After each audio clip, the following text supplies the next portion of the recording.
To those who have reached out to me regarding their safety concerns, this non-enforcement directive does not mean that safety and cleaning measures should be abandoned. To the supermarket worker who expressed concerns to me about disease spread being more likely if this resolution is approved, I say that supermarkets, as private entities, have every right to require customers to wear masks and gloves. Churches are private entities too. A church pastor can require parishioners and churchgoers to comply with similar precautions as they are entering private property.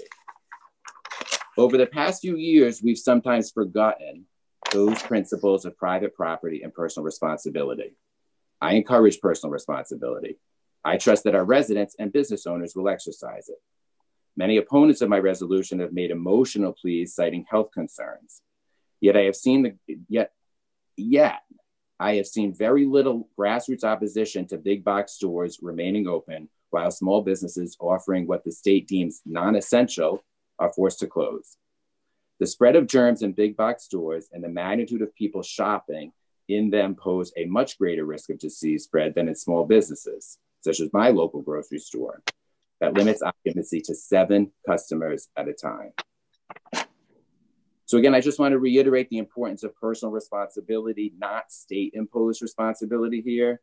Continued state restrictions on the right to worship, on mourning at funerals, on mental health, on free enterprise, free entrepreneurship of small businesses pose greater risks to our society than focusing solely on isolating from one another. I sincerely hope that we can instead treat people like adults and not enforce these state-imposed restrictions.